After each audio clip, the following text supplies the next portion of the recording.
inteena badan fursadaha guusha nolosha waxaan ka raadinaa meelo fogfog aanan loo baahnayn, waxaana laga yaabaa in ay fursaduhu horteen ay yaalyaalaan laakiin aynan dareemaynin.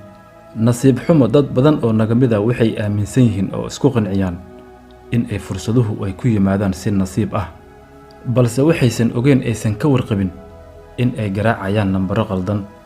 tusaale waxaad arkaysaa qof aanan wax camal ah iyo wax shaqo ah aan haynin oo haddana sugayo nasiibku inuu u yimaado uu gacanta ka qabto isagoonan wax tilaabo ah oo noloshiisa hore u qaadin. balse haddii aad tahay qof aaminsan oo sugaya in ay fursaddu ugu timaado fadhigiisa, waxaan ku leeyahay weligaa waad sugaysaa mana xaqiijin doontid fursadda dhabta ah ee guusha, sababtoo ah ma haysid waddadii saxneed ee aad ku xaqiijin lahayd fursaddaadii guusha. waxaadna ogaataa in aysan ahayn arsaaqadu mid iskeed iskaaga timaada, balse ay tahay wax loo shaqaysto.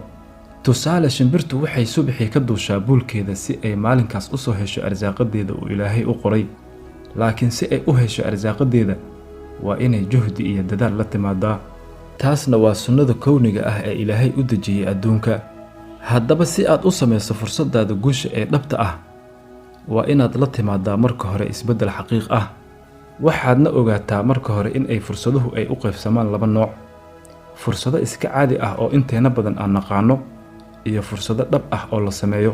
balse si aad u gaarto fursadahaas xaqiijintooda, waxaad u baahan tahay in aad hesho khibrad iyo aqoon. marka koowaad waxaad isweydiisaa maxaa loola jeedaa fursadaha iska caadiga ah. runtii fursadahani waa kuwa aan inteena badan nolosha aan naqaano oo ay badankeenunu ay jecel yihiin in ay xaqiijiyaan ama ay ka shaqeeyaan, balse xaqiiqdii inkastoo aan lala barbardhigi karin fursadaha dhabta ah ee la sameeyo, haddana iyaguba xaqiijintoodu waxay u baahan tahay aqoon iyo khibrad. marka koowaad, haddii aad tahay arday raba inuu bilaabo jaamacadda, waa inaad ka fiirsataa xaqiijinta fursadahaaga. 1. ha dooranin takhasus aysan naftaadu jecleen. dooro takhasus aad adigu ku qanacsan tahay. haddaad u doorato takhasuskaaga lacag daraaddeed, risqi inaad ku raadiso daraaddeed, ogow waxaa mustaqbalkaaga ku sugaysa addoonnimo, qanaaco la'aan, noloshaadana hadhow waxba ma xaqiijin doontid. marka labaad, ha dooran takhasusaadka ay dadku ku badan yihiin. ka soo qaad kuliyadda caafimaadka, sanad walba waxaa ka qalin jebisa kumanaan iyo kumanaan dad ah. haye, fursadda aad ka samayn karto waa ilaa iyo intee? mar walboo ay dadku ku badan yihiin waa mar walboo ay fursaddu aad kaaga sii fog tahay. laakiin taas beddelkeeda waxaa ka sii fiican in aad doorato takhasusaadka cusub ee naadirka ah oo la jaanqaadi kara fursadaha cusub ee casrigan. qodobka 3, dooro takhasuska aad awooddiisa leedahay. yacni takhasuska aad jeceshahay inaad samayso waa inaad awooddiisana leedahay. tusaale, qofka jecel inuu noqdo injineer, laasim waxaa ah inuu ku fiican yahay xisaabaadka. haddaadan ku fiicneen ma xaqiijin kartid fursaddaada. inkastoo shaqooyinkan in ummadda wax loogu qabto ay u baahan tahay, laakiin ogow haddana in aadan fursad dhab ah aadan xaqiijin. waxaad si gaara isku weydiisaa, intaas oo sano oo cimrigaaga ah ma waxaad wax u soo baranaysay inaad shaqaalo noqoto? ma og tahay maanta shaqadu inay tahay gumaysiga cusub ee casrigan? waagii hore haddii aad maqli jirtay in qofka addoonka ah lagu shaqaysto, ogow maanta in shaqada casrigan ay tahay addoonnimo dadban. waxaad tahay shaqaale cid kale u shaqeeya. waxaad tahay addoon shirkad shaqaale u ah oo la maamulo, wakhtigii la doono la burin karo, la casili karo, oo idin la'aanna aan ka tegi karin shaqadiisa. xitaa haddii aad jirato waxaad u baahan tahay fasax qaadasho. bil walboo dhammaatana waxaad sugtaa mushaar. waxaa lagu fasaxaa isbuucii 2 jeer ama 1 jeer. ma maqnaan kartid, ma daahi kartid. noloshaadina waxaad ku soo dhammaysay shaqaalinimo iyo adigoonan waxba tabcan. ehel iyo carruurna xabad uguma aadan tagin.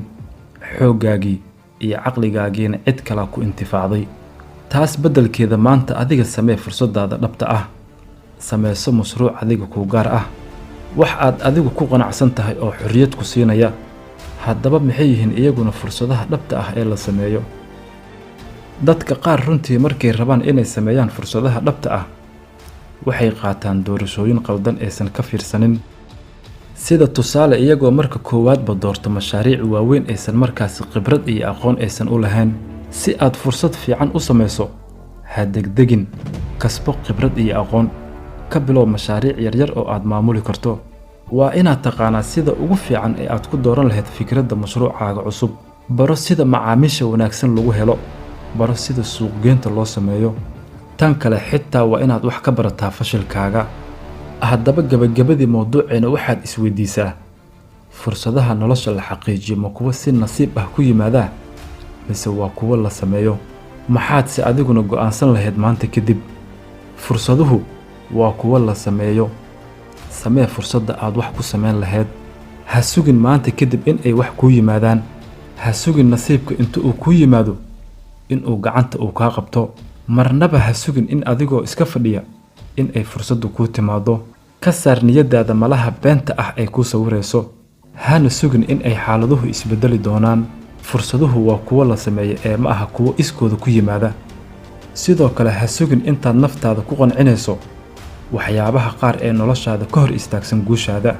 sida dabcan haddii ay niyadaadu ay ku jirto, ma samayn kartid. nasiibkaygaan iska sugi. hadda kuma habboona. cid garab kama haysto iyo wixii la mid ah. waxaas oo dhan waa cudurrada qalbiga ku dhaca ee kaa hortaagan in xitaa hal tilaabo aad hore u qaadi weydo. sidee marka uu guul ku xaqiijin karaa qof ee niyadiisu ay sidaas tahay oo aan rabinba inuu hore u dhaqaaqo? waa inaad iska jebisaa fikirka silsiladahani ay kugu xireen. waa inaad noqotaa marka hore qof niyad ahaantiisa xor u ah. u diyaargarow inaad fursadahaaga guusha aad si dhab ah u samayso. u diyaargarow isbeddel rasmi ah, isbeddel xaqiiq ah. isbeddelku wuxuu u baahan yahay waa niyad. mawduuceena maantana intaas ayuu ku egyahay. wassalaamu calaykum.